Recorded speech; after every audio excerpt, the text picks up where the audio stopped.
Economics basically the study of how individual and society choose to use their scarce resources, মানে সীমিত যে সম্পদ আছে তার ইউজ কিভাবে করবে সেটার, and provide generation and এবং এটা স্কার্স রিসোর্স ইউজ করে আমি যে যথাযথভাবে মানুষের অভাবগুলো পূরণ করতে পারি তার আলোচনাই হচ্ছে economics basically. So economics is the study of how individual and societies, individual বলতে আমরা ব্যক্তি আর সোসাইটি বলতে বোঝানো হয়েছে এখানে একটা দেশ অথবা একটি জনগোষ্ঠী ইউজ দ্য স্কার্স রিসোর্স। স্কার্স রিসোর্স মানে আমাদের সম্পদ তো সীমিত, দ্যাট মিনস আমাদের মোবাইল অপারেটর সীমিত, আমাদের কৃষি জমি সীমিত, আমাদের রাস্তাঘাট সমুদ্র সবকিছুই সীমিত। এখানে যদি আমরা বলি যে আমাদের এগুলো সব অসীম, আসলে এগুলো অসীম না, আমরা সীমিত সম্পদ যেটা আছে সেটা ইউজ করে আমরা সর্বোচ্চ কিভাবে দেশের এবং দেশের মানুষের কল্যাণ সাধন করতে পারি, এই বিদ্যাটাই হচ্ছে মূলত ইকোনমিক্স।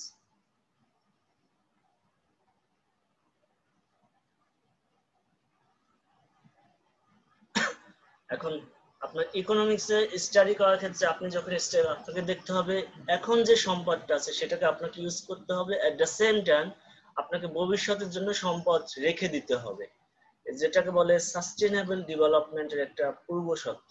আপনি সমুদ্রে যে সম্পদ আছে সেই সম্পদকে আপনি এখন ইউজ করেছেন, that means you have to keep those resources usable in the future.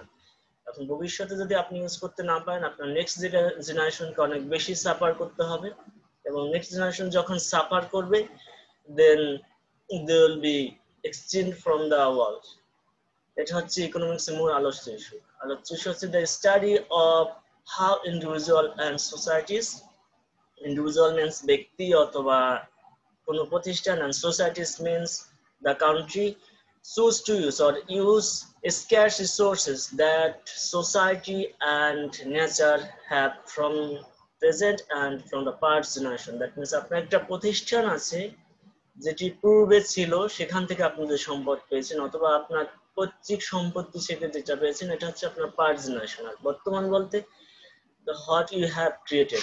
Suppose আপনি ইন্টারনেট ফ্যাসিলিটিস এই জেনারেশনে আছে, 100 বছর পূর্বে ইন্টারনেট ফ্যাসিলিটিস ছিল না, তখন মানুষ তার সম্পদ ব্যবহার করে, এই ধরনের কোনো ক্লাসরুমের সুযোগ সুবিধা ছিল না, চিকিৎসা বিজ্ঞানে এত উন্নতি ছিল না, তার ফলে মানুষ অনেক বেশি আক্রান্ত হতো এবং মারা যেত।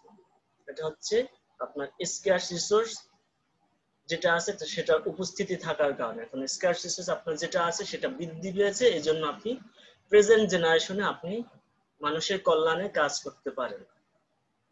This all about economics. Economics হচ্ছে আপনার সম্পদ আছে এবং সেটা নিয়ে সীমিত সম্পদ দিয়ে কিভাবে অসীম অভাব পূরণ করা যায়, আর কিছু নেই। এখানে present generation and past generation should be included and it should be for the sustainable development for all people.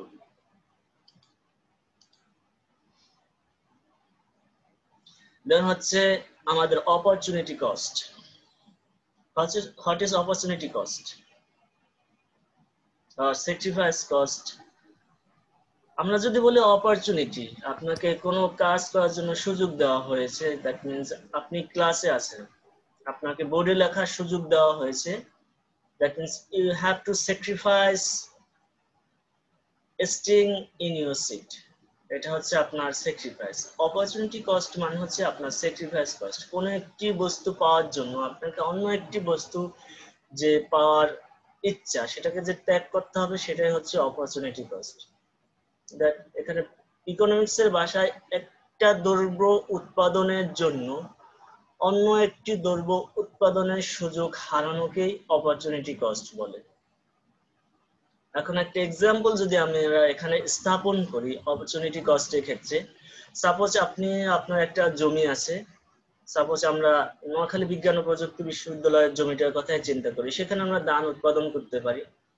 at the same time we can also produce wheat. এক্ষেত্রে আমাদেরকে ধান এবং গম দুইটার মধ্যে যে কোনো একটা প্রডিউস করতে হবে। এট দ্য সেম টাইম আমরা দুইটা প্রডিউস করতে পারবো না। এখন একটা প্রোডাক্ট প্রডিউস করতে গেলে অন্য একটি প্রোডাক্ট আমরা প্রোডাকশনের যে সুযোগটা ত্যাগ করতে হবে, এই ত্যাগ করাটাই হচ্ছে অপরচুনিটি কস্ট।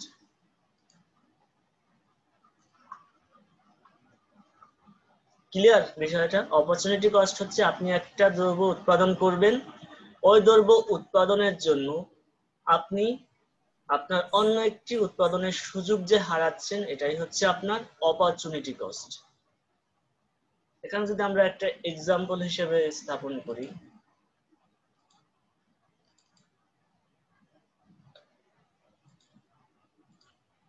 সাপোজ এখানে আপনি রাইস উৎপাদন করেন, দিস ইজ রাইস,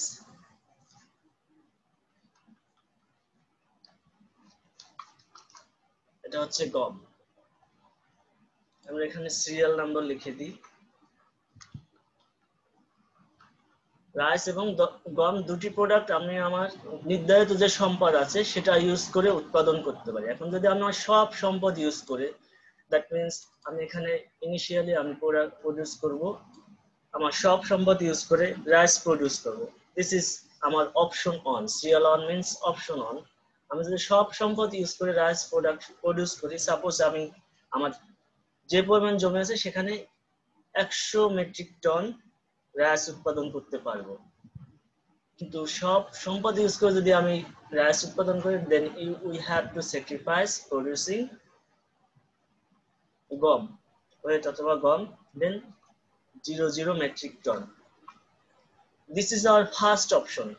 এখন সেকেন্ড অপশনে আমরা দেখলাম আমাদের যে সম্পদ আছে সেই সম্পদ ইউজ করে এর কম্বিনেশনের অন্য একটি প্রোডাক্ট আমি উৎপাদন করতে সক্ষম। Then option 2, suppose we can produce 80 metric ton rice, and যখন আমরা কম্বিনেশন করে কোনো প্রোডাক্ট উৎপাদন করব তখন উৎপাদনের মাত্রা বেড়ে যাবে। একই জমিতে বিভিন্ন ভিন্ন প্রোডাক্ট উৎপাদন করবে। That means we can now produce 30 metric ton গম। আবার আমি আমার সব সম্পদ ইউজ করে যদি তিনটে অপশনই এখানে রাখি, আপনার পরীক্ষা হলে বেশিও দিতে পারেন, আমি 4টা দিই, 3টে না। সাপোজ 50 মেট্রিক টন আমার গম উৎপাদন করা সম্ভব। At the same time we can produce 70 metric ton গম। That means আমার গম প্রোডাকশনের রেট অনেক বেশি। Number 4, option 4, rice. Suppose we can produce 20 metric ton rice and 90 metric ton or 100 metric ton, sorry, or 90 metric ton wheat. In that case we are seeing different combination of production. এখন যদি একটা দেশে আমাদের যদি পণ্যের চাহিদা হয় suppose 80 metric ton rice এবং 30 মেট্রিক টন গম, সেক্ষেত্রে আমরা সেকেন্ড কম্বিনেশনে পণ্য উৎপাদন করব। কিন্তু আমাদের কম্বিনেশনে যদি দেখা যায় যে না, আমাদের রাইস উৎপাদন 50 মেট্রিক টন হলে যথেষ্ট এবং বাকি 30 বা 40 অথবা 70 মেট্রিক টন যাই হোক না সেটা উৎপাদন করলে যথেষ্ট হয়, দেন ওই কম্বিনেশন উৎপাদন করব। এখন আমরা একটা গ্রাফের মাধ্যমে যদি এটাকে উপস্থাপন করি, তাহলে গ্রাফটা আসে এখানে।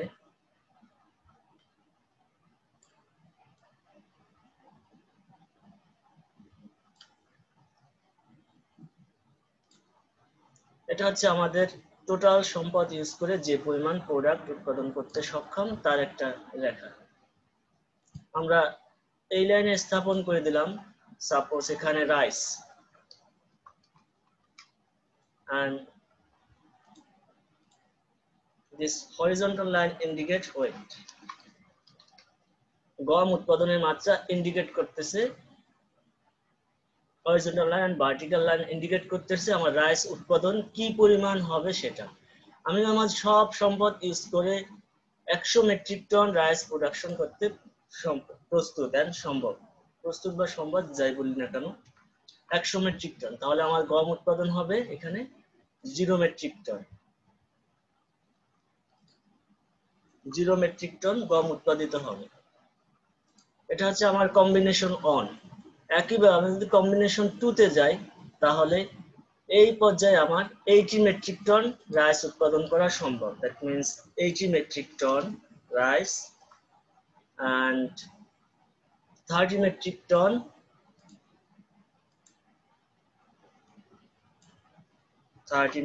টন আমি গম উৎপাদন করতে প্রস্তুত। এবং কম্বিনেশন 3 তে যদি আমি যাই, তাহলে আমার রাইস উৎপাদনের পরিমাণ হবে 50 মেট্রিক টন আর গম উৎপাদনের পরিমাণ হবে 70 মেট্রিক টন।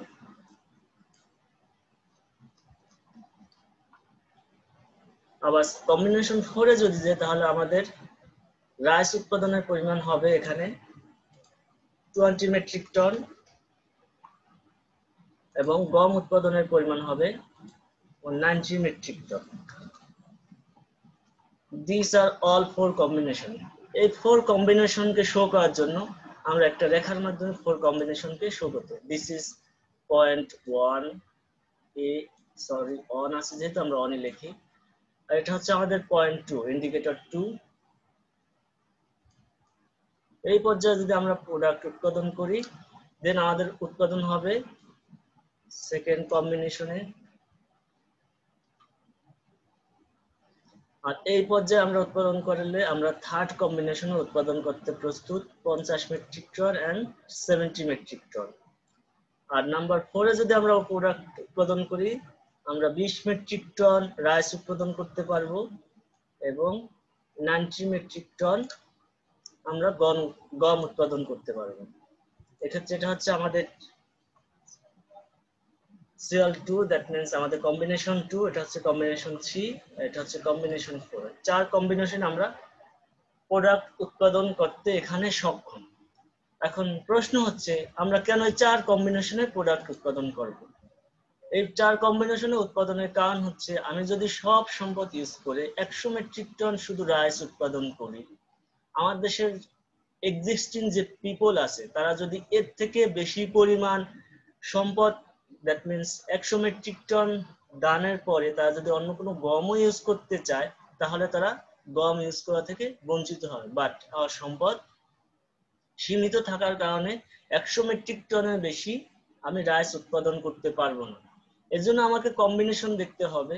আমি যদি 80 মেট্রিক টন রাইস উৎপাদন করি, তাহলে যদি 30 মেট্রিক টন গম উৎপাদন করে দেশের মানুষের চাহিদা পূরণ করতে সক্ষম হই, তাহলে আমি সেকেন্ড কম্বিনেশনে প্রোডাক্ট উৎপাদন করব। এটা হচ্ছে আমাদের বেসিক্যালি নরমেটিভ ইকোনমিক্স, কি হওয়া উচিত ছিল আর কি হচ্ছে। আমি একটা সম্পদ বিভিন্ন কম্বিনেশনে কোথায় গিয়ে উৎপাদন করব।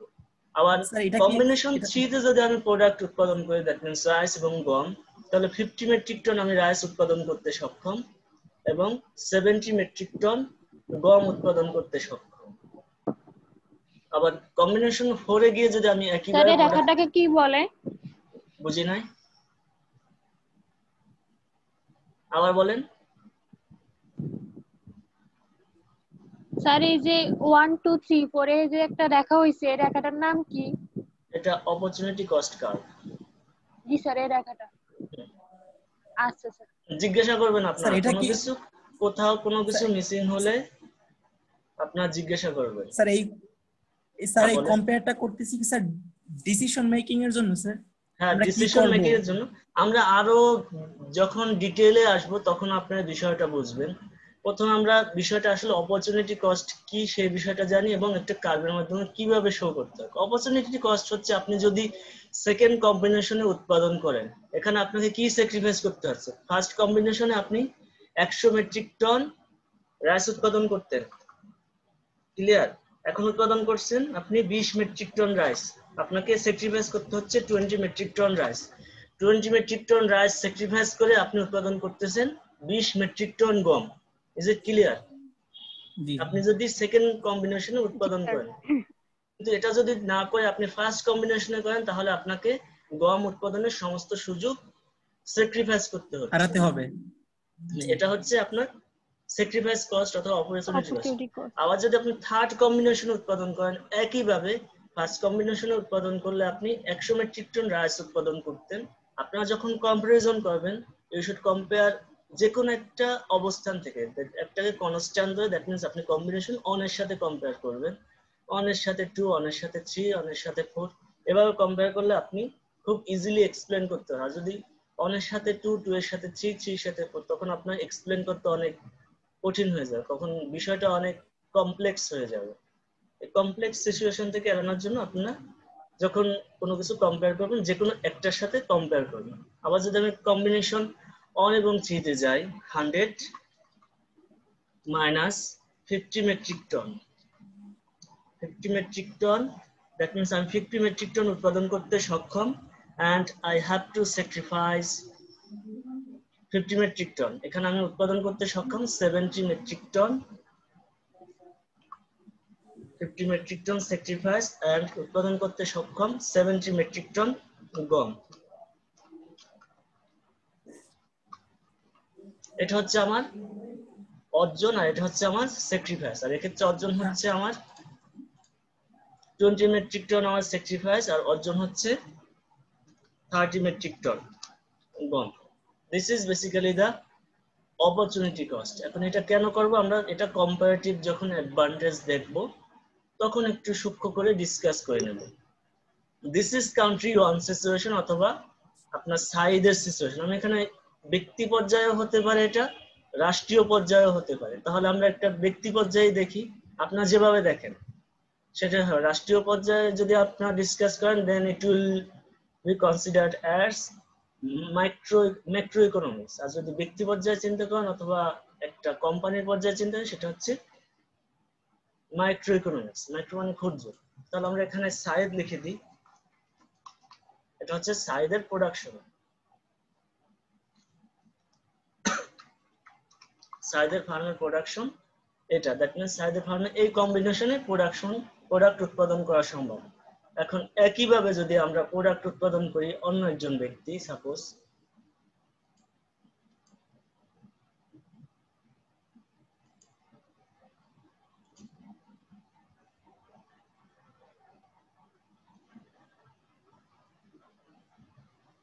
অনেকেই তো আছে, কার নাম নেবো আবার কে রাগ করবে, এটাই তো বুঝতেছি না।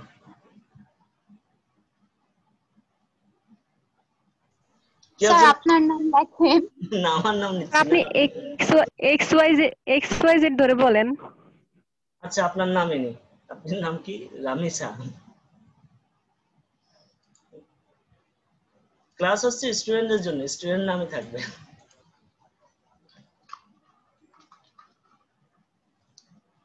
এক্সওয়াইজেড তো সবাই নেয় এখন, এক্সওয়াইজেড সবাই নিলে তো তাহলে তো বইয়ের মতোই হয়ে গেল। আমরা আমাদের ক্লাসের মধ্যে যা আছে তাদেরকে বাদ দিব কেন? তাদের তো অনেক বড় প্রোডাকশন ফার্ম ভবিষ্যতে থাকতে পারে না, অনেক বড় বড় বিজনেসম্যান হবে। তাদেরকে বাদ দিয়ে আমরা কেন এক্সওয়াইজেড অন্য দেশের মাইকেল, রবার্ট এদেরকে নিয়ে আসবো? তাহলে সিরিয়াল নাম্বার 1, দেন রাইস,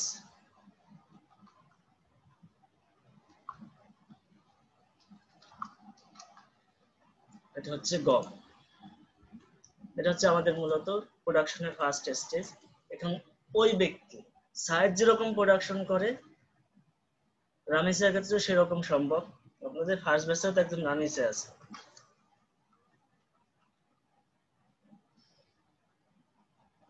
সাইদের ক্ষেত্র থেকে রামিসার ক্ষেত্রটা সম্পূর্ণ ভিন্ন। রামিসা রাইস উৎপাদন করে, সাপোজ সে 0 মেট্রিক টন রাইস উৎপাদন করে,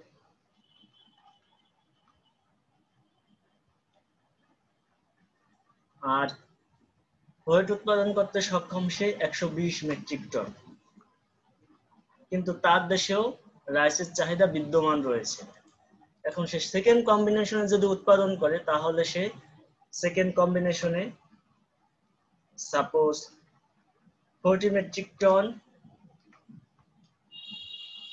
রাইস উৎপাদন করতে সক্ষম, এট দ্য সেম টাইম সে 100 মেট্রিক টন গম উৎপাদনে সক্ষম। তার রাইসের প্রোডাক্টিভিটি অনেক বেশি।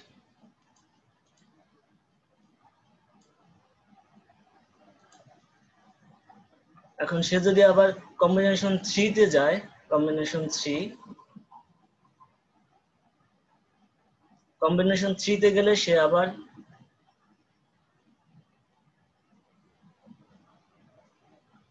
$70 মেট্রিক টন সাপোজ রাইস উৎপাদনে সক্ষম এবং 80 মেট্রিক টন গম উৎপাদনে সক্ষম। দেন কম্বিনেশন 4 এ যদি সে উৎপাদন করে তাহলে সে রাইস উৎপাদনে সক্ষম হচ্ছে সাপোজ 100 মেট্রিক টন এবং গম উৎপাদনে সক্ষম হচ্ছে সে 50 মেট্রিক টন। এটা হচ্ছে তার সক্ষমতা। এইগুলোকে আমরা আবার এরকম একটা গ্রাফে দেখাইতে হয় কোন কম্বিনেশনে সে কি পরিমাণ প্রোডাক্ট উৎপাদনে সক্ষম। এখন আমি এই কম্বিনেশনে যদি প্রোডাক্ট উৎপাদন করি তাহলে আমার টোটাল উৎপাদন হচ্ছে 100 metric ton rice, total production 100 metric ton rice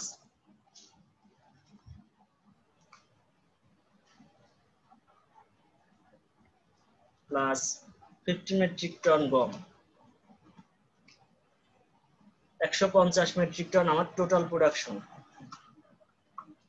আবার এখানে যদি আমি দেখি, আর এখানেও হচ্ছে আমার 150 মেট্রিক টন, এখানে হচ্ছে 140 মেট্রিক, তাহলে আমি টোটাল যেখানে বেশি সেই পর্যায়ে আমি উৎপাদন করব। এখানে যদি আমি দেখি তাহলে 70 মেট্রিক টন আর প্লাস 50 মেট্রিক টন আর 20 মেট্রিক টন আর 90 মেট্রিক টন।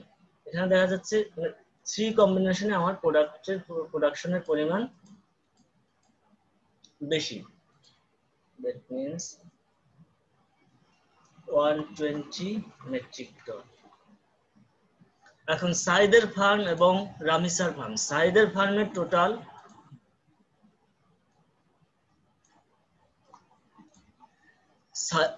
সাইদের ফার্মের টোটাল রাইসের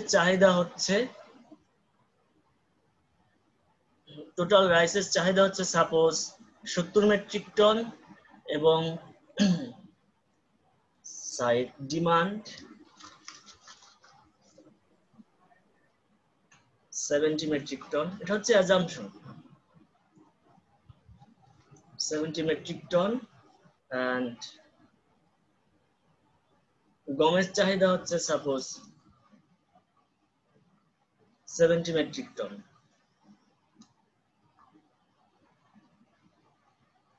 আর রামিসার ফার্মের টোটাল ডিমান্ড হচ্ছে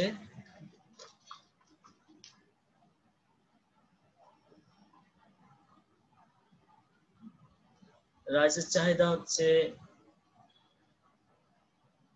80 metric ton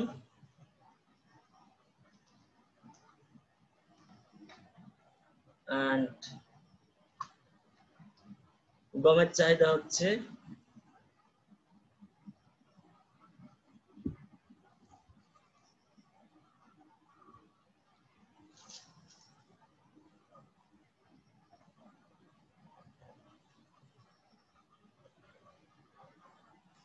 30 metric ton suppose.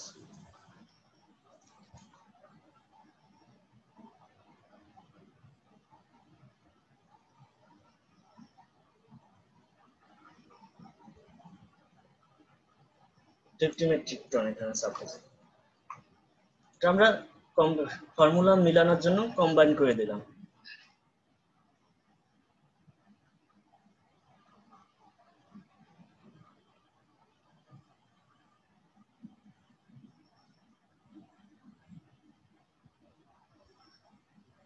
দেন হচ্ছে কম্পারেটিভ অ্যাডভান্টেজেস সিচুয়েশন আসবে, সাইডস ফার্ম এন্ড রামিসার্স ফার্ম। এখন যদি আমরা কম্পারেটিভ অ্যাডভান্টেজ দেখি, দুইটা ফার্ম যদি দুইটা ফার্মের সাথে কম্বাইন করে একই সাথে প্রোডাক্ট করে অপরচুনিটি কস্ট কনসিডার করে, then both of the firm will be benefited. এখন যদি সাইড শুধু ট্রেড না করে, দ্যাট মিনস দুইটা ফার্মের সাথে সে যদি বাণিজ্যে জড়িত না হয়, সে সর্বোচ্চ কনজিউম করতে পারবে 120 metric ton. That means 120 metric ton সে সর্বোচ্চ কনজিউম করতে পারবে।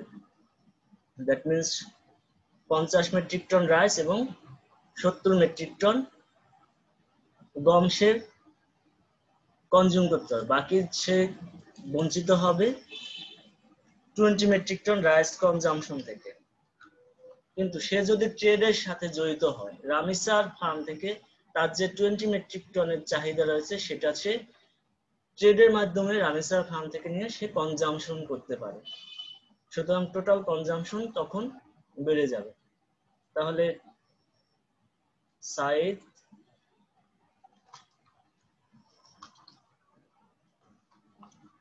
উইদাউট ট্রেড কনজিউম করতে পারে কত মেট্রিক টন? 120 metric ton. আমার টোটাল কনজাম্পশন আছে এখানে 120 মেট্রিক টন। আমরা এখানে একটা গ্রাফে দেখাইতে, গ্রাফের দরকার নেই, টেবিলেই দেখাই দিই। Saeed 50 metric ton plus 70 metric ton, এটা হচ্ছে সাইদের কনজাম্পশন উইদাউট ট্রেড। and রামিসার's consumption without trade, রামিসার দরকার হচ্ছে 80 metric ton rice and 50 metric ton গমের দরকার। so Ramisa can consume 80 metric ton plus 50 metric ton rice, sorry গম। বাকি যে তার 20 মেট্রিক টন আছে প্রোডাক্ট, এটা সে ট্রেড করে 20 মেট্রিক টন সারপ্লাস। এই 20 মেট্রিক টন ট্রেডের ফলে সে সাইদের কাছে বিক্রি করে অতিরিক্ত মুনাফা অর্জন করতে পারে। তাহলে সাইদ এবং সাইদের টোটাল কনজাম্পশন হয়, তাহলে টোটাল কনজাম্পশন হবে উইদাউট ট্রেড। আমাদের উইদাউট ট্রেড তার কনজাম্পশন হচ্ছে 120 মেট্রিক টন। উইথ ট্রেড তার কনজাম্পশন হচ্ছে 150 প্লাস 70 এন্ড প্লাস, আমি এগুলো একটু মুছে দেব, গ্রাফটা আমি মুছে দিই। জি স্যার।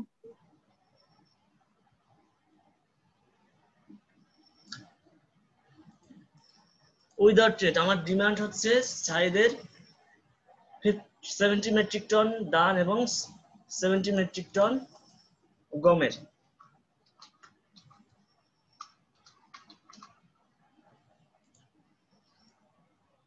কিন্তু তার উৎপাদন ক্ষমতা আছে 50 metric ton and 70 metric ton.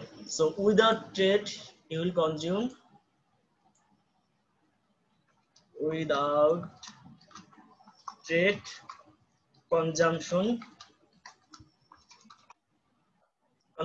কত হবে তার টোটাল এই পর্যায়ে আসবে। কনজাম্পশন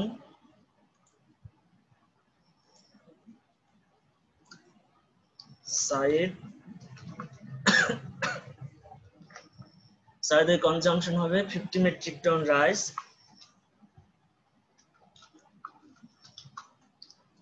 প্লাস 70 মেট্রিক টন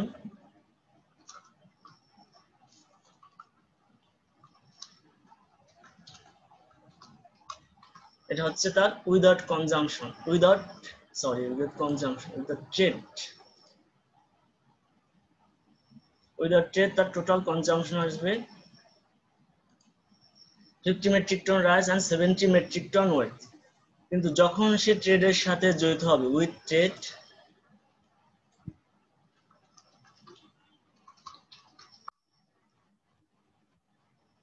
ট্রেডের সাইদের কনজাম্পশন হবে 70 মেট্রিক টন, এর সাথে প্লাস হবে plus 20 metric ton rice. Total consumption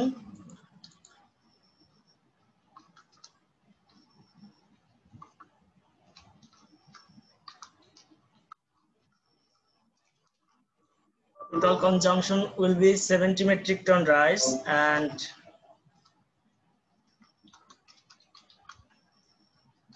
70 metric ton weight that means সে অতিরিক্ত 20 মেট্রিক টন চাল কনজাম্পশনের সুযোগ পাচ্ছে সে যখন অপরচুনিটি কস্ট কনসিডার করে এবং ট্রেডকে কনসিডার করে। আবার রামেসা যখন অপরচুনিটি কস্টকে কনসিডার করে এবং ট্রেডকে কনসিডার করে he or she will get Ramesa with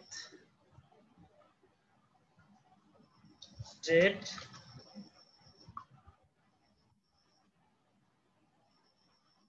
and without trade.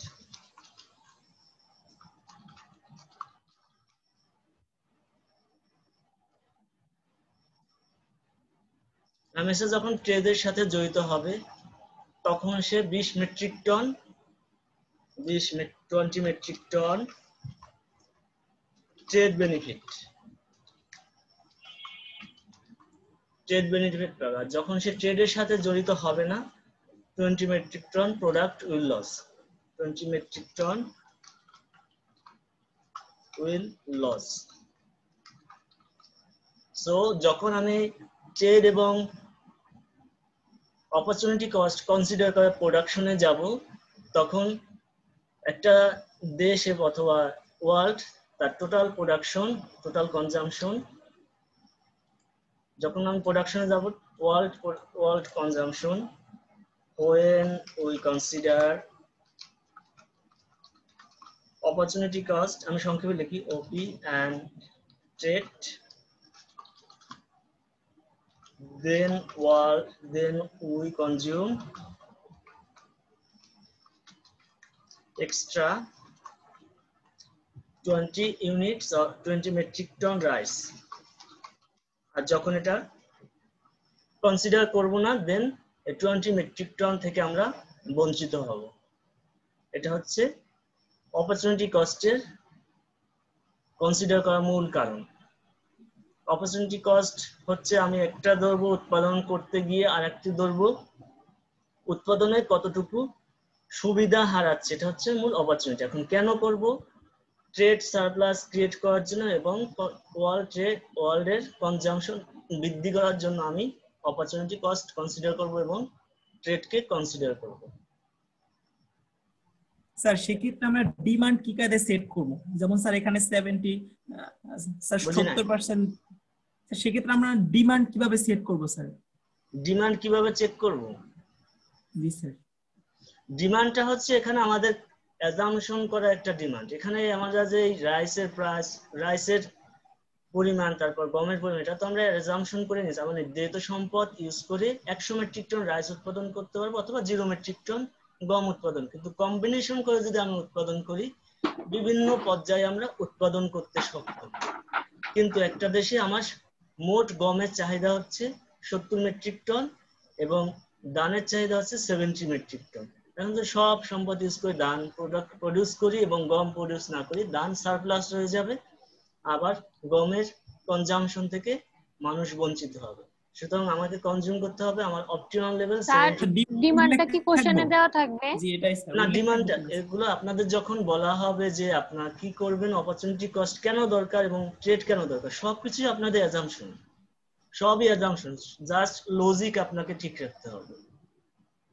Logic হচ্ছে এটাই যে আপনি কনজাম্পশন যখন ট্রেড এবং অপরচুনিটি কস্ট যখন কনসিডার করবেন তখন আপনার বেশি কনজাম্পশন করতে পারবেন অন্য দেশ থেকে আপনি পণ্য আমদানি করে। আবার অন্য দেশ এই যে রামিসার যে সারপ্লাস আছে সেটা যদি আপনি ট্রেড না করতেন কি করতেন? ফেলে দিতে হইতো। তাহলে আপনি ট্রেডের কারণে কিছু আর্থিক সুবিধা পাচ্ছেন। আবার একইভাবে সাইডটার যে শর্টেজ রয়েছে প্রোডাক্টে সেটা সে ট্রেডের মাধ্যমে পূরণ করতে পারছে। তাহলে ওয়ার্ল্ড কি পাচ্ছে? 20 ইউনিট এক্সট্রা রাইস কনজাম্পশনের সুযোগ পাচ্ছে। অর্থ এখানে মূল ইস্যু না, এখানে আমাদের মূল ইস্যু হচ্ছে আমি কনজাম্পশন করতে পারছি না, কারণ অর্থ তো আপনি কনজিউম করতে পারেন, অর্থ হচ্ছে একটা মাধ্যম বিনিময়, আর কিছুই না। প্রশ্ন যদি আপনাদের এই ধরনের থাকে তাহলে শুধু আপনাদের অ্যাজাম্পশন প্রশ্ন করে সবকিছু লিখতে হবে। আপনাদের ওই ধরনের ডিমান্ডের পরিমাণ তারপর কি পরিমাণ অপরচুনিটি কস্ট হচ্ছে এটা তো দেওয়া সম্ভব না।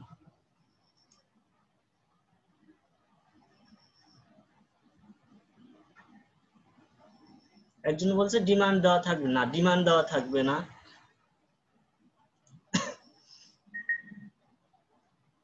সবকিছু আপনাদের অ্যাজাম্পশন করে নিতে হবে। দিস অল অ্যাবাউট আপনাদের অপরচুনিটি কস্ট এবং ট্রেডের প্রয়োজন কেন অপরচুনিটি কস্টের সাথে সাথে। দেন যে ইস্যুটা চলে আসে সেটা হচ্ছে মার্জিনালিজম। মার্জিন কি কেউ বলতে পারেন? What is margin? মার্জিনাল কি? শেষ ইউনিট পণ্য উৎপাদন অথবা শেষ ইউনিট পণ্য কনজাম্পশনের মাধ্যমে যে পরিমাণ আমরা বেনিফিট বা কস্ট হয় সেটাই হচ্ছে মার্জিনাল।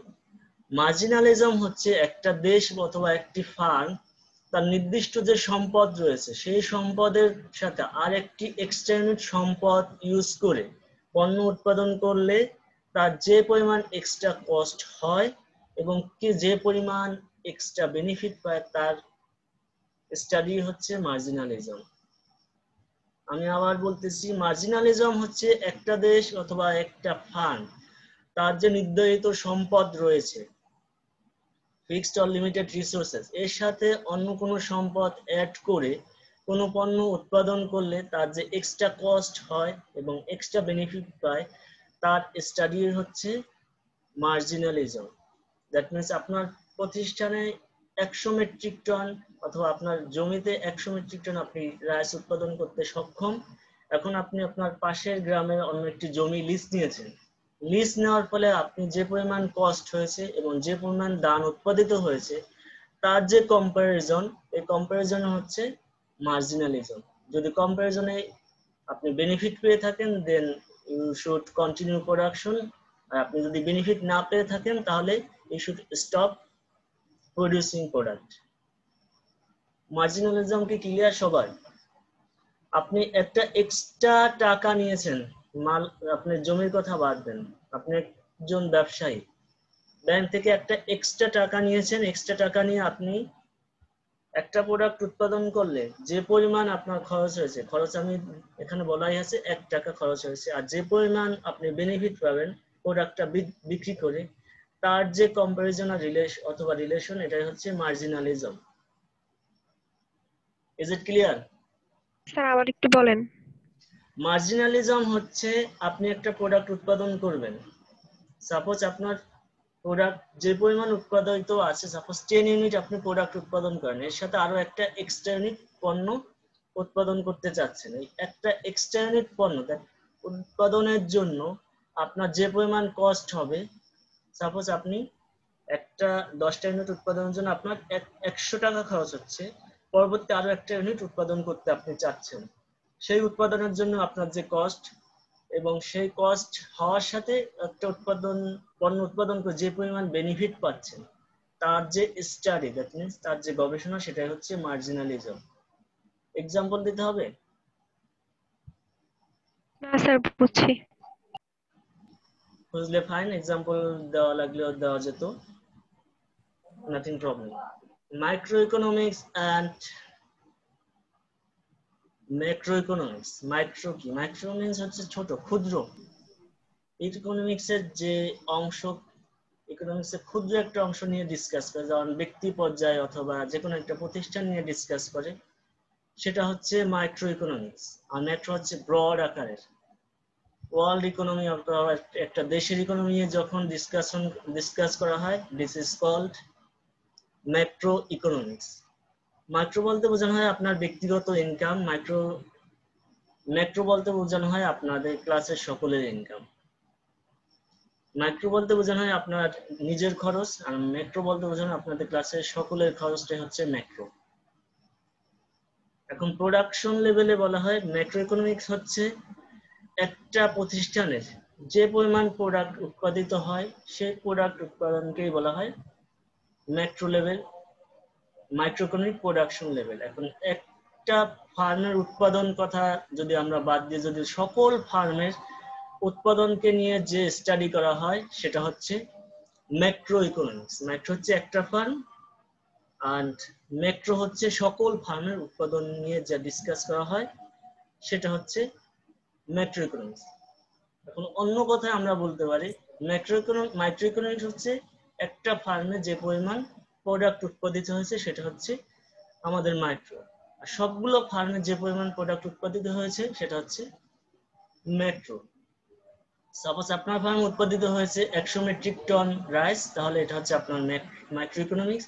আপনাদের সকলের ফার্ম মিলে উৎপাদিত যেটা হয়েছে সাপোজ 1000 মেট্রিক টন রাইস, এটা হচ্ছে ম্যাক্রো ইকোনমিক্স। ইনকাম লেভেল কিছু বলেছেন? স্যার নিজের ফার্মেরটা তো মাইক্রো ইকোনমিক্স হবে না? কোনটা? নিজের ফার্মেরটা চিন্তা করলে। এটা তো আমি মাইক্রোই বলেছি। জি স্যার, সেটাই শিওর হয়ে নিলাম স্যার। আচ্ছা, শিওর তো হবেন। কোনো ধরনের কনফিউশন থাকলে প্রশ্ন রেজ করবেন। আমি আবার বলতেছি, প্রোডাকশন লেভেল, প্রোডাকশন আপনার নিজের বা একটা ফার্মের প্রোডাকশন লেভেল যখন ডিসকাশন করা হয় সেটা হচ্ছে মাইক্রো। দ্যাট মিনস একটা ফার্ম অথবা একটা ফার্মে যা উৎপাদিত হয়েছে, সকল ফার্মে যে পরিমাণ প্রোডাক্ট উৎপাদিত হয়েছে সেটা হচ্ছে ম্যাক্রো ইকোনমিক্স, অথবা যে প্রোডাক্ট উৎপাদিত হয় তার আলোচনাই হচ্ছে macro economics. Income level, micro economics মূলত আপনাদের নিজের যে ইনকাম অথবা একটা ফার্মের যে ইনকাম তার আলোচনাই হচ্ছে আপনার মাইক্রো ইকোনমিক্স, আর সবগুলো ফার্ম হচ্ছে ম্যাক্রো ইকোনমিক্স। সবগুলো ফার্মের ইনকামই হচ্ছে ম্যাক্রো সরি। প্রাইস হচ্ছে আপনার একটা পণ্যের প্রাইস, অথবা আপনার ফার্মে যে প্রোডাক্ট উৎপাদিত হয় তার প্রাইসটি হচ্ছে মাইক্রো। আপনার ফার্মে যে প্রোডাক্ট উৎপাদিত হয় সে ফার্মের প্রাইসটা নিয়ে ডিসকাশনটাই হচ্ছে micro economic level discussion about price. আর সকল ধরনের ফার্মে যে প্রোডাক্ট উৎপাদিত হয় তার প্রত্যেকটা পণ্যে আলাদা আলাদা পণ্য নিয়ে এক সামগ্রিক যে ডিসকাশন হয় সেটা হচ্ছে ম্যাক্রো ইকোনমিক্স। আর এটা দিয়ে আপনার একটা দেশে ইনফ্লেশন নির্ধারিত হয়। আপনার একটা পণ্য, আপনার ফার্মের প্রোডাক্টের প্রাইস দ্বারা ইনফ্লেশন নির্ধারিত হয় না, কারণ এটা মার্কেটে কোনো প্রভাবই ফেলতে পারে না। আপনি একটা প্রোডাক্ট উৎপাদন করেছেন, প্রাইস চার্জ করেছেন 100 টাকা, অন্য একজন চার্জ করেছে 50 টাকা, অন্য সবাই আপনার প্রোডাক্ট কেউ কিনবেই না, এটা ইনফ্লেশনের কোনো প্রভাবই নেই। কিন্তু সবাই যদি 100 টাকা চার্জ করে দেন এটা ইনফ্লেশনে বিরাট একটা প্রভাব রাখবে। সেজন্য ম্যাক্রোতে ইনফ্লেশন ডিসকাস করা হয়। এমপ্লয়মেন্ট হচ্ছে আপনার নিজের ফার্মের যে সকল মানুষ নিয়োজিত আছে তার যে discussion, this is considered in micro economics. আর সকল ফার্মে অথবা একটা দেশের যত মানুষ এমপ্লয়মেন্ট রয়েছে, অথবা আপনি একটা নিজের পরিবারের যে মানুষ এমপ্লয়মেন্ট রয়েছে, অথবা আপনার নিজের এমপ্লয়মেন্ট, আপনি এমপ্লয়েড অথবা আনএমপ্লয়েড, এটা হচ্ছে মাইক্রো ইকোনমিক্স ব্যক্তি পর্যায়ে।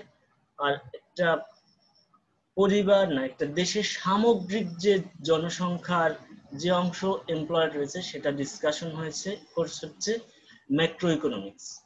ম্যাক্রো হচ্ছে আপনার কান্ট্রি লেভেল, মাইক্রো হচ্ছে ব্যক্তি অথবা পরিবার অথবা একটা ফার্ম লেভেলের ডিসকাশন।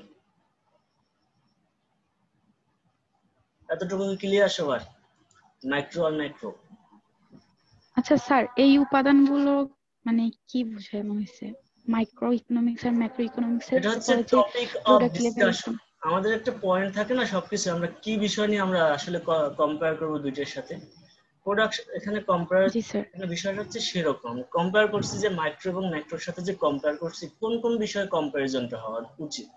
প্রোডাক্ট যখন আমি কনসিডার করব একটা ফার্মের প্রোডাক্ট, আর ম্যাক্রো যখন হবে সকল ফার্মের প্রোডাক্ট অথবা সকল ফার্মের উৎপাদন। প্রাইস লেভেল, আমার ফার্মের যে প্রোডাক্ট উৎপাদিত হয় তার প্রাইসটাই হচ্ছে আমার মাইক্রো বিষয়ে ডিসকাশনের ইস্যু। আর ম্যাক্রোতে ডিসকাশন আসলে সকল ফার্মের যে প্রোডাক্ট উৎপাদিত হয় তার ডিসকাশনটাই হচ্ছে আমার ম্যাক্রো লেভেল। ম্যাক্রো। আর ইনকাম হচ্ছে ডিস্ট্রিবিউশন অফ ইনকাম, আর মাইক্রো হচ্ছে আপনার ইনকাম হচ্ছে একটা নির্দিষ্ট ফার্মে, যেমন আপনার নিজের ইনকাম অথবা আপনার পরিবারের একটা ইনকাম, এটা হচ্ছে আপনার মাইক্রো। এখন যদি একটা দেশের সকলের ইনকাম হয় মাইক্রো, সেটা হচ্ছে ম্যাক্রো। এখন সকলের ইনকাম কি হতে পারে? সকল মানুষের মনে করেন যে স্যালারি, অথবা সকল মানুষের দেশের যে রেমিটেন্স, এটা কি একজন ব্যক্তি না, একজন মানুষের রেমিটেন্স হবে মাইক্রো, সকলের রেমিটেন্স হচ্ছে ম্যাক্রো। এখন মনে করেন আপনার নোয়াখালী বিজ্ঞান ও প্রযুক্তি বিশ্ববিদ্যালয় একজন স্টাফের বেতন হচ্ছে মাইক্রো লেভেল ডিসকাশন, আর সকলের বিষয়টা হচ্ছে ম্যাক্রো লেভেল ডিসকাশন। এখন আপনি মনে করেন গার্মেন্টস ইন্ডাস্ট্রি, এখন একজন ব্যক্তি গার্মেন্টসে চাকরি করে, তার ওয়েস্ট হচ্ছে আপনার মাইক্রো লেভেল ডিসকাশন। আর ম্যাক্রো লেভেল হচ্ছে সকল শ্রমিকের যে বেতন, কারো কম বেশি, এগুলো নিয়ে ডিসকাশনটাই হচ্ছে ম্যাক্রো লেভেল। এমপ্লয়মেন্ট হচ্ছে একটা ফার্মে যে পরিমাণ মানুষ নিয়োজিত থাকে, আপনার ফার্মে কতজন মানুষ এমপ্লয়েড আছে, ফার্মে কতজন অ্যাকাউন্টেন্ট আছে, তারপর ম্যানেজার আছে, এটা হচ্ছে আপনার ফার্মে ইস্যু, এটা হচ্ছে মাইক্রো লেভেল। এখন একটা দেশের টোটাল কি পরিমাণ ম্যানেজার আছে, টোটাল কি পরিমাণ অ্যাকাউন্টেন্ট আছে, কি পরিমাণ জব আছে, আনএমপ্লয়মেন্ট রেট কত, এটা হচ্ছে আপনার ম্যাক্রো লেভেল। আপনার একটা ফার্মে সাপোজ মনে করেন 100 জন লোক নিয়োজিত আছে, এটা দিয়ে আপনি কখনোই ক্যালকুলেট করতে পারবেন না যে আপনার একটা দেশে কি পরিমাণ লোক আনএমপ্লয়েড। অন্য ফার্মেও তো নিয়োজিত থাকতে পারে। আপনি 100 লোকের কর্মসংস্থান দিয়েছেন, তার মানে এই না তারা সবাই, বাকি সবাই আনএমপ্লয়েড, বাকি অনেক পিপল অন্য ফার্মেও এমপ্লয়েড থাকতে পারে। এই জন্য আনএমপ্লয়মেন্ট রেটটা কখনোই মাইক্রোতে আসে না, এমপ্লয়মেন্টের ইস্যুটা কিন্তু ম্যাক্রোতে ডিসকাস করা হয়। আপনার নিজের ফার্মে কি পরিমাণ মানুষ নিয়োজিত আছে, এটা হচ্ছে আপনার মাইক্রো, আর বাকিটা macro level discussion. Then positive and normative economics, এগুলো একদম সহজ। পজিটিভ কেউ বলতে পারেন, মানে পজিটিভ চিন্তা ভাবনা। নরমেটিভ, পজিটিভ কি কেউ বলতে পারেন? এর আগে না পারার কথা আমি একটু বলে নিই। পজিটিভ ইকোনমিক্স হচ্ছে আপনার ইকোনমিক্স এমন একটা ডিসকাশন যেটা চলতেছে, দ্যাট মিনস বাংলাদেশে বর্তমানে ইকোনমিক যে অবস্থা, করোনা সিচুয়েশন, ওয়ার্ল্ডের যে ইকোনমিক অবস্থা, এটা নিয়ে যে ডিসকাশন করে, এই বিষয়টাই হচ্ছে পজিটিভ ইকোনমিক্স। কিন্তু নরমেটিভ ইকোনমিক্স হচ্ছে কি হওয়া উচিত ছিল, এরকম একটা প্যান্ডেমিক আসবে 100 বছর পরে ধরেই নেওয়া হয়েছিল আমাদের, সেক্ষেত্রে কি ধরনের প্রিকশনারি মেজার নেওয়া উচিত ছিল, কিন্তু আমরা নেইনি। নিলে কি হয়তো, ভালো হয়তো বা অথবা খারাপ হয়তো, এই ডিসকাশনটাই হচ্ছে আমার নরমেটিভ ইকোনমিক্স।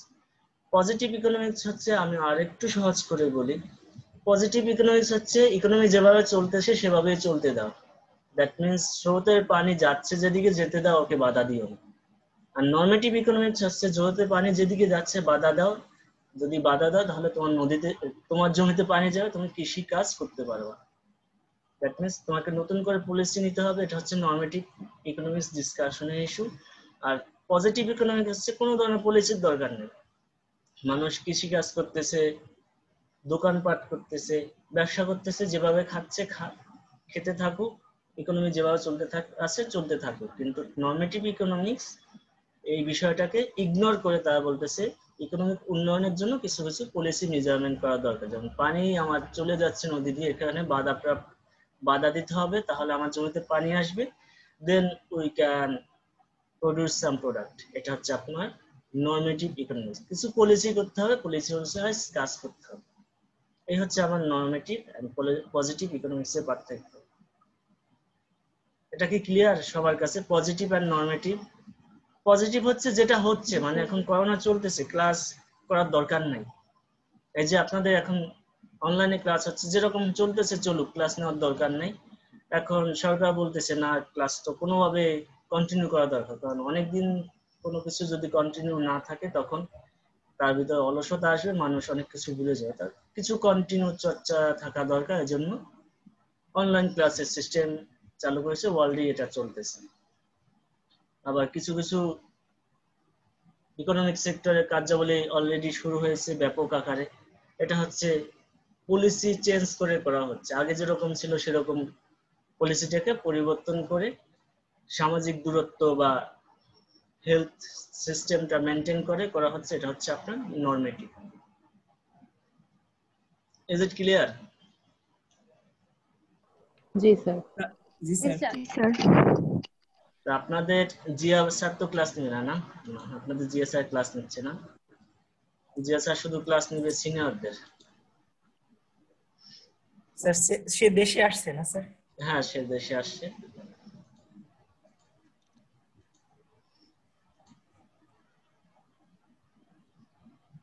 আজকে ক্লাসে এই পর্যন্তই, আমি বেশি ডিসকাস করব না, কারণ ক্লাসের ভিতরে অনেক কথা বলা যায়, কিন্তু অনলাইনে অনেকেই অনেক কথা বলেন। আপনাদের ভিতরে অনেকেই আবার দেখা যাবে যে অনলাইনে ক্লাসে আসে আবার পাশে ল্যাপটপ কিংবা মোবাইল রেখে নিয়ে গেছে, এরকমও হতে পারে, হওয়া স্বাভাবিক কিছু না। এটা তো হয়ে থাকে, থাকে না সাইদ? স্যার হ্যাঁ আমরা তো দেখতে পাইতেছি স্যার, ইউটিউব খুললেই এগুলো দেখা যায় স্যার। এগুলো তো হতে পারে, আর হওয়া অসম্ভব কিছু না। আবার কেউ মনে করেন না আপনাদের বুদ্ধি শিখিয়ে দিচ্ছে, আমি কিন্তু কাউকে বুদ্ধি শিখিয়ে দিচ্ছি না, এটা হয়ে থাকে।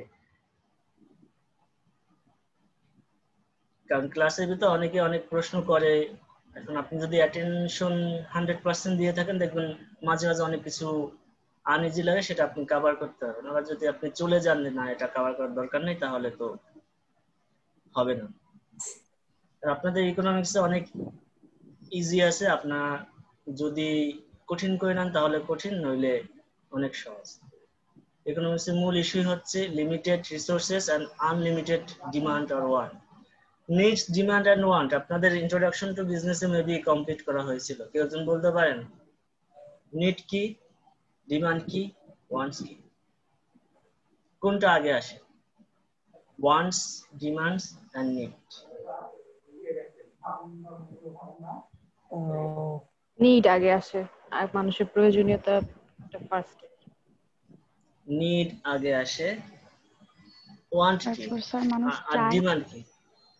ডিমান্ড মানে হচ্ছে যে নিড মানে হচ্ছে মানুষের প্রয়োজনীয়তা, যেটা পূরণ হওয়ার পরে মানুষের অন্যান্য চাহিদা বাড়তে থাকে, মানে ডিমান্ড বাড়তে থাকে। আর ডিমান্ডটাই হচ্ছে যে ডিমান্ড মানে চাহিদা।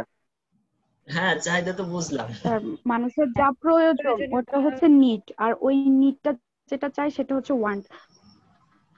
আর ওয়ান্টটা যখন ফিল আপ হয়ে যায় তখন মানুষ মানে নতুন করে ডিমান্ড করে, এরকম কিছু। কেউ একজন কাছাকাছি গেছিলেন, নিড আর ওয়ান্টটা খুব কাছাকাছি চলে আসছে। আমি একটু বলি তাহলে আপনাদের আরেকটু ক্লিয়ার হবে। নিড হচ্ছে আমাদের যা প্রয়োজন, দ্যাট মিনস আপনার ক্ষুধা লেগেছে, খাওয়ার প্রয়োজন, এটা হচ্ছে আপনার কি নিড না ওয়ান্ট? এটা হচ্ছে নিড, এক্স্যাক্টলি এটা নিড। এটা নিড, এটা নিড আপনার, এক্স্যাক্টলি এটা নিড। খাদ্য হচ্ছে আপনার নিড। এখন যা দ্বারা আপনার পূরণ করবেন সেটা হচ্ছে আপনার ওয়ান্ট। আপনি ভাতও খেতে পারেন, রুটিও খেতে পারেন, আপনারা চিপসও খেতে পারেন, আপনার আবার সিঙ্গারা, সমুচা এগুলোও খেতে পারেন, ক্ষুধা তো নিবারণ হবে, তাই না? তাহলে নিড হচ্ছে আপনার যা প্রয়োজন, এমার্জেন্সি যেটা প্রয়োজন, খাদ্য মানে যে অভাবটা পূরণ আপনি ফিল করতেছেন, পূরণ হওয়া দরকার, সেটা হচ্ছে আপনার নিড। অভাব পূরণ করার জন্য যা দরকার সেটা হচ্ছে আপনার ওয়ান্ট। সেই ওয়ান্টকে পূরণ করার জন্য আপনার যদি আর্থিক চাহিদা থাকে, that is backed by money. Wants backed by money is called demand. আপনার যদি আর্থিক সামর্থ্য থাকে দেন এটাকে ডিমান্ড বলা হয়। আর্থিক সামর্থ্য যতক্ষণ আপনার হবে না সেটা কখনো ডিমান্ড হবে না। বিষয়টা কি ক্লিয়ার এখন? ইন্ট্রোডাকশন টু বিজনেসে এক্স্যাক্টলি ছিল কিনা আমার মনে নাই, কিন্তু থাকা উচিত ছিল। নিড হচ্ছে আপনার যেটা প্রয়োজন, আপনার খাদ্যের প্রয়োজন, আপনার বাড়ির প্রয়োজন, দ্যাট মিনস আপনার থাকার প্রয়োজন, থাকার, এটা হচ্ছে আপনার নিড। থাকার জন্য আপনি দালান নির্মাণ করতে পারেন, সেটা আপনি সেন্ট মার্টিনেও নির্মাণ করতে পারেন, আপনি ঢাকাও পারেন, চিটাগাং পারেন, আপনি পাহাড়ের পাদদেশে গিয়েও পারেন, এটা হচ্ছে আপনার ইচ্ছের উপরে। এটা হচ্ছে আপনার ওয়ান্টস বিভিন্ন ধরনের। থাকাটা হচ্ছে আপনার নিড, কিভাবে পূরণ করবেন সেটা হচ্ছে ওয়ান্ট। এখন আপনি সেন্ট মার্টিনে গিয়ে একটা বাড়ি নির্মাণ করেন, এই পরিমাণ আর্থিক সামর্থ্য থাকলে সেটা হবে আপনার, তখন আপনার ওটা ডিমান্ড হবে। আর যদি আপনার মনে করেন আপনি নোয়াখালীতে একটি বাড়ি নির্মাণে প্রস্তুত সক্ষম, দেন এটা হবে আপনার নোয়াখালীতে ডিমান্ড, সেন্ট মার্টিনে ডিমান্ড হবে না। এখন আপনি মনে করেন আপনার পকেটে টাকা আছে 50 টাকা, আপনি মনে করছেন আপনি পোলাও খাবেন অথবা বিরিয়ানি খাবেন, তাহলে তো এটা আপনার ডিমান্ড হবে না, এটা আপনার ওয়ান্টস পর্যন্ত রয়ে গেছে। ডিমান্ড হতে হলে আপনি এখান থেকে আপনি সিঙ্গারা খেতে পারবেন, সমুচা, ভাত, রুটি এগুলো খেতে পারবেন, কিন্তু আপনি বিরিয়ানি খেতে পারতেছেন না। সো বিরিয়ানি আপনার ডিমান্ড না, কিন্তু আপনার ডিমান্ড হচ্ছে রুটি কিংবা অন্য শর্ট আইটেম। যেমন আপনার অলংকারের দরকার, কোনো অলংকার, যে কোনো ধরনের অলংকার আপনি ক্রয় করতে পারেন, সেটা হচ্ছে আপনার প্রয়োজন মনে করেছেন, সেটা হচ্ছে আপনার নিড। কি অলংকার কিনবেন সেটা আপনি ডায়মন্ডে কিনতে পারেন, স্বর্ণ কিনতে পারেন, রূপা কিনতে পারেন। আপনার আর্থিক সামর্থ্য অনুযায়ী এটা নির্ধারিত হয় আপনি ডিমান্ড আছে কি নাই। আপনার যদি বেশি আর্থিক সামর্থ্য থাকে দেন ডিমান্ড, ডায়মন্ডেড অর্নামেন্টস কেনাটা হচ্ছে আপনার জন্য ডিমান্ড। যদি না থাকে দেন গোল্ড অর সিলভার কেনাটা হচ্ছে আপনার জন্য ডিমান্ড। এটা হচ্ছে আর্থিক সামর্থ্যের সাথে জড়িত ডিমান্ড, আর কিছু না। ইয়েস, কিছু বলতেছেন কেউ? নিডস, ওয়ান, ডিমান্ড, তিনটা বিষয় কভার। আর আপনাদের ইকোনমিক্স আমি আবার প্রথম থেকে একটু বলে যাই। Economics is the study of limited resources and unlimited want from the society and keeping by the past generation। মানে আপনাদের অতীত প্রজন্ম যেটা রেখেছে এবং আপনার কাছে যে পরিমাণ সম্পদ বিদ্যমান আছে, এটা স্টাডিটাই হচ্ছে economics. Opportunity cost, opportunity cost হচ্ছে আপনার সীমিত সম্পদ ব্যবহার করে ভিন্ন ভিন্ন যে ধরনের প্রোডাক্ট প্রডিউস করতে প্রস্তুত, তার মধ্যে একটি প্রোডাক্ট প্রডিউস করতে গেলে আপনি যে অন্য একটি প্রোডাকশনের সুযোগ হারাতে হবে, এটা হচ্ছে আপনার অপরচুনিটি কস্ট। অপরচুনিটি কস্ট কেন দরকার? আপনার কনজাম্পশন বৃদ্ধি করার জন্য দরকার এবং প্রোডাকশন যে সারপ্লাস রয়েছে সেটার যথাযথ ব্যবহারের জন্য opportunity cost and international trade দরকার। মার্জিনালিজম, মার্জিনালিজম হচ্ছে আপনি অতিরিক্ত কোনো প্রোডাক্ট উৎপাদন করতে গিয়ে যে পরিমাণ এক্সট্রা কস্ট হচ্ছে এবং যে পরিমাণ এক্সট্রা বেনিফিট পাচ্ছেন তার স্টাডি হচ্ছে মার্জিনালিজম।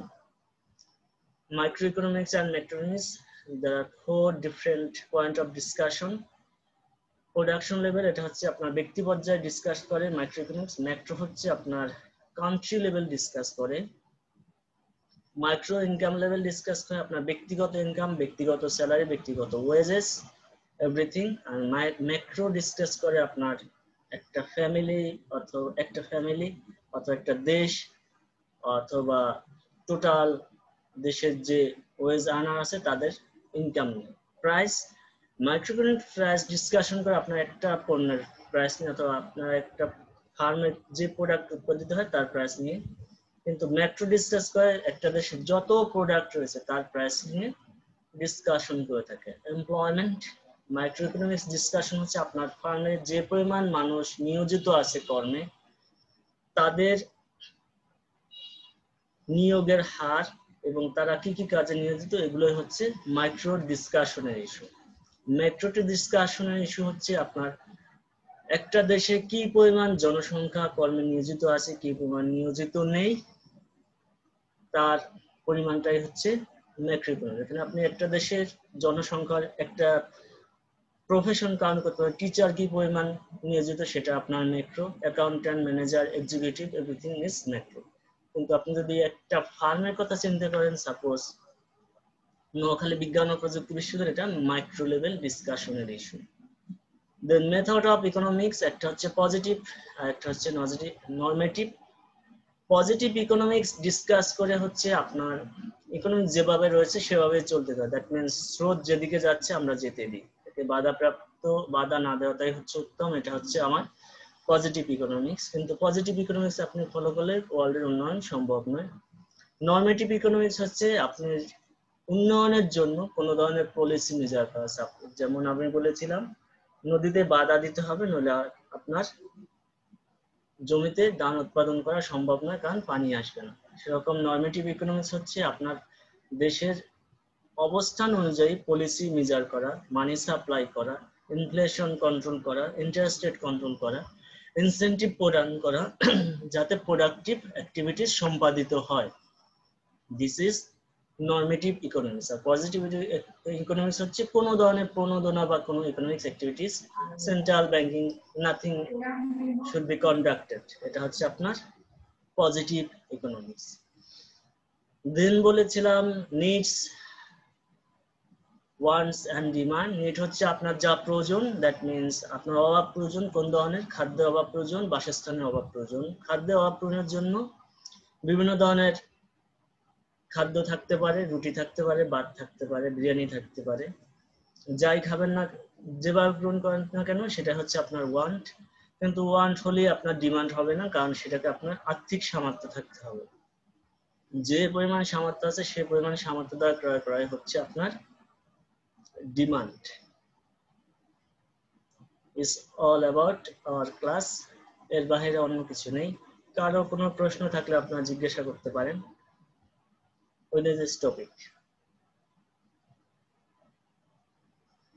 আর যদি এখন মনে করেন যে এখন আপনার কোনো প্রশ্ন ক্যাপচার আসতেছে না, আপনারা একটু স্টাডি করবেন। স্টাডি করার পর যদি মনে হয় এই বিষয়টা আরো একটু ক্লিয়ার হওয়া দরকার, নেক্সট ক্লাসে আপনারা প্রথমে রেজ করতে পারেন অথবা নোট করে রাখবেন, তারপর প্রশ্নটা রেজ করবেন। যেহেতু অনলাইনে ক্লাস, স্যার আপনি তো অনেক কিছুই ক্যাচ করতে পারবেন না। ইয়েস স্যার, ইকোনমিক্স এর ডেফিনেশনটা যদি আরেকটু বলতেন স্যার, আরগুলা মোটামুটি আচ্ছা, সবই বুঝতে পারছি। economics is the study of limited resources and unlimited want. The limited resources available in the society and nature taken by the past generation. আমি একটু বাংলায় বলি, ইকোনমিক্স হচ্ছে আপনার সীমিত সম্পদ এবং অসীম যে অভাব রয়েছে তার মধ্যে একটি গবেষণা বা অধ্যয়ন, যেটা আমার ভবিষ্যৎ, অতীত প্রজন্ম এবং রেখে যাওয়া সম্পদ এবং বর্তমানে বিদ্যমান সম্পদের যথাযথ ব্যবহার নিয়ে আলোচনা করে থাকে। আমি কি বোঝাতে সক্ষম জি স্যার, হয়েছি? বুঝতে পারছি। জি স্যার, বুঝতে পারছি। এটা হচ্ছে মূল ইস্যু, মানে অতীত প্রজন্ম যেটা রেখে গেছে, দ্যাট মিন্স ল্যান্ড, আকাশ, বাতাস, এগুলো তো অতীত প্রজন্ম। জি এখন বর্তমান প্রজন্মের রয়েছে আমার ইন্টারনেট ফ্যাসিলিটি, যার মাধ্যমে আমরা অনলাইন ক্লাস নিচ্ছি। এটা হচ্ছে এর মধ্যে ইউজ করে সম্পদের যথাযথ ব্যবহারের মাধ্যমে অভাব পূরণটাই হচ্ছে ইকোনমিক্স, আর কিছু না। স্যার আপনি কি স্লাইড দিয়ে দিছেন? আমি তো স্লাইডে আছে, স্লাইড দিয়ে দিব, আর আপনাদের আচ্ছা এটাও দিয়ে দিব, যে আমি রেকর্ড করতেছি, আপনাদের গ্রুপেও দিতে পারি, আপনার ইচ্ছা করলে ইউটিউব লিংকও নিতে পারেন, সেখান থেকেও দেখতে পারবেন, নো প্রবলেম। আমি ক্লাস শেষে এটা আপলোড করে দেব, আপনার যেভাবেই চান সেভাবেই আমি দিয়ে দেবো। আমি অন্যদের ওইভাবে দিই। আমি সেকেন্ড ব্যাচে যদিও ওদের গ্রুপে দিয়ে দিই, ওরা গ্রুপে দিতে বলে, কারণ আপনাদের কাছে একটা ভিডিও দিব, এটা আবার আপনি আপলোড করবেন, আপনাদের ডাটা কস্ট হবে, দরকার কি? আমি একবার খরচ করতেছি আর একবার আপনাদের খরচ করব, মোবাইল কোম্পানির বড় লোক করে দেওয়া। স্যার আপনি পারমিশন দিলে স্যার আপনাকে নিয়ে আমরা একটা গ্রুপ খুলি, ফেসবুক গ্রুপ, যেখানে আপনি থাকবেন আর আমরা থাকবো। না, আমি পারমিশন না, ওদের গ্রুপ বলতে ওদের যে সেকেন্ড ব্যাচের গ্রুপ আছে টিচারদের সাথে, ওইখানেই দিই। আর চাইলে আপনাদের ওই যে ইউটিউব থেকেও নিতে পারবেন, আমি ইউটিউবে তাহলে ডাউনলোড করে দেবো, আপলোড করে দেবো, সরি। স্যার গ্রুপ এটা আপনাদের ইচ্ছা। আর চাইলে ফেসবুক পেজে আমি দেই না নরমালি, কারণ এটা একটু আনইজি অড দেখায়। ফেসবুক পেজে লিংকটা দিয়ে দিতে পারি ইউটিউবের, এটা আপনাদের ইচ্ছা, আপনারা যেভাবে চান সেভাবেই হবে। এমনিতে ক্লাস শেষে ভিডিওটা প্রথমে কনভার্ট হবে, কনভার্ট হওয়ার পর আমি পরবর্তীতে আপনারা যেভাবে বলুন ওইভাবে আপলোড করে দিব। আপনাদের যে সেকেন্ড ব্যাচ আছে তাদের সাথে ওইভাবে ক্লাস নিই, ওদেরটা আপলোড করে দিই, কারণ আপনাদের তো অ্যাটেন্ডেন্স ভালোই দেখা যাচ্ছে, 35। অনেকেই দেখা যায়, ওদের অনেকে আছে যাদের নেটওয়ার্ক এত দুর্বল, কক্সবাজারের ওদিকে থাকে, শাকিল নামে একটা ছেলে থাকে, আরো কয়েকটা মেয়ে থাকে, তারা পারেই না, একদম কথা বলে শোনাই যায় না, আমি কিছু শুনি না, আমার কথাও কিছু শুনে না, আর ভিডিও তো আসেই না। এজন্য যখন সুবিধা হয় তখন ওরা ক্লাসে আসে, মাঝে মাঝে দেখা যায় আবার ডিসকানেক্ট হয়ে যায়, তখন ওরা পরে দেখে নেয়। এখন ক্লাসে যদি আপনি আসতে পারেন, আমাদের তো হ্যাঁ আমাদের 49, মানে আমাদের 49 জন, তার মধ্যে ভালোই প্রেজেন্ট আজকে স্যার 35 জন স্যার। হ্যাঁ, ভালো প্রেজেন্ট আছে, এর জন্যই বললাম। এখন সবার তো ইন্টারনেট ফ্যাসিলিটিস নাই, এটা তো মেনে নিতেই হবে, কারণ আমরা তো ডিজিটালাইজ যতই বলি আসলে ডিজিটালাইজ করতে পারি না এখনো। অনেক জায়গা আছে যেখানে ইন্টারনেট ফ্যাসিলিটিস অনেক উইক, আমার বাসায় তো অনেক উইক, ওয়াইফাই ছাড়া সম্ভব না। এখন অন্য সবার কথা তো চিন্তা করতে হবে। জি তো আচ্ছা, সবাই ভালো থাকবেন, ক্লাস এ পর্যন্ত। স্যার আপনিও ভালো থাকবেন, দোয়া করবেন স্যার আমাদের জন্য। আচ্ছা, জি স্যার, আসসালামু আলাইকুম স্যার। ওয়ালাইকুম স্যার। আসসালামু আলাইকুম স্যার। আসসালামু আলাইকুম স্যার। নমস্কার।